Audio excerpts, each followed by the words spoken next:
वह समूह जहां भावनाएं हो, जहां संवेदनशीलताएं हो, जहां त्याग हो, जहां बलिदान हो, जहां एक दूसरे के मान सम्मान का ध्यान रखा जाए, उस समूह को मैं परिवार का नाम दिया करता हूं।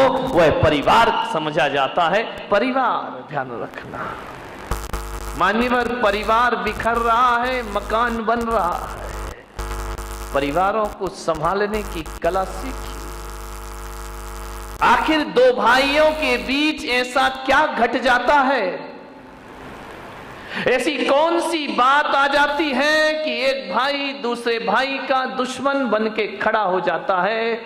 ऐसा क्या बात मन में आ जाती है बड़े होते होते कि एक भाई कहता है ये धंधा तेरा है और एक भाई कहता है ये धंधा मेरा है? परिवार बट जाता है, धंधे अलग अलग हो जाते हैं, व्यापार बट जाते हैं। मुझे समझ नहीं आता कि एक खून इतना भी बट जाया करता है कि एक दूसरे से बोलना और देखना भी पसंद नहीं। ये हालात है हमारे देश के। भाई भाई में झगड़े हैं, बेटे और पिता की नहीं बनती है, और हम धर्म की बड़ी गहरी गहरी बातें किया करते हैं।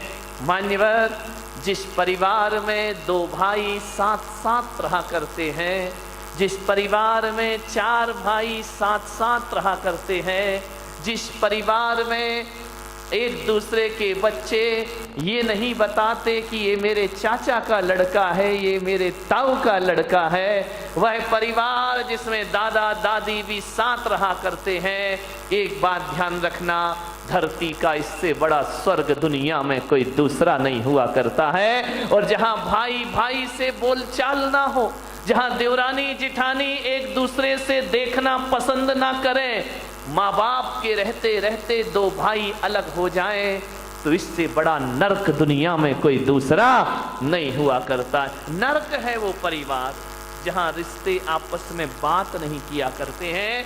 कभी कब्रिस्तान को देखा है? देखना किसी शमशान को, कब्रिस्तान को, वहां एक कब्र में एक कब्र दूसरी कब्र से ज्यादा दूर नहीं होती है। कितनी 1 फीट 2 फीट दूर होगी। एक मुर्दा लेटा है, उसके बाजू में दूसरा मुर्दा लेटा है, फिर थोड़ा चलो तीसरा मुर्दा लेटा है।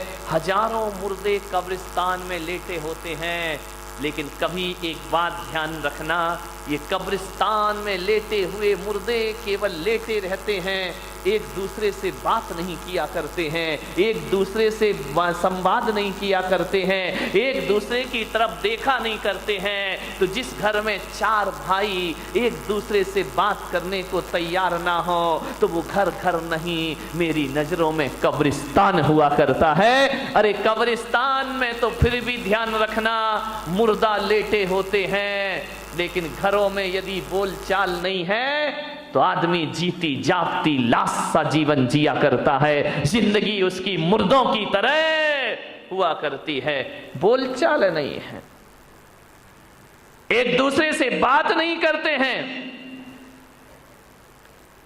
मेरे देश की संस्कृति एक कलात्मक इमारतें नहीं हैं, कुतुब मीनार, ताजमहल, अजंता एलोरा की गुफाएं, लाल किला, ये मेरे देश की संस्कृति नहीं है मेरे भाई। यदि ये मेरे देश की संस्कृति हो जाएगी तो मेरा देश तो पत्थरों का देश हो जाएगा। लेकिन भारत पत्थरों का देश नहीं, ये संवेदनाओं का देश है, ये दिलों का देश हुआ करता है। हमारी पहचान क्या है? हमारी पहचान है मेरे देश की धरती सोना उगले उगले हीरे मोती। कौन सा सोना उगलती है इस देश की धरती? कौन सा हीरा मोती उगलती है इस देश की धरती? हाँ, इस देश की धरती ने ये कंकड़ पत्थरों के हीरे मोती को महत्व तो नहीं दिया। मेरे देश की धरती तो ऐसे हीरे उगला करती है, ऐसे मोती उगला करती है, ऐसे जवाहरात इस दुनिया को दिया करती है, जहां एक पिता यदि वचन दे देता है अपनी पत्नी को, तो मेरे देश का हीरा 14 वर्ष को वनवास स्वीकार कर लिया करता है। एक माँ पिता के वचनों को, ये हीरे हैं, ये कंकड़ पत्थर वाले हीरे मोती नहीं है, ध्यान रखना।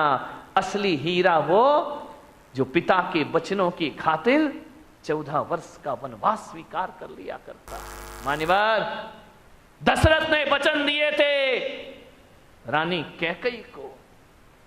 विचार करिए आप, उसकी जगह आज का बेटा होता तो कहता कि आपने अपनी पत्नी को वचन दिया है, उसे मैं क्यों भोगूं, मैं क्यों वनवास जाऊं, मैं क्यों जंगल जाऊं। आप पत्नी के प्रेम में पत्नी को वचन दे गए और बेटा वनवास जाएगा।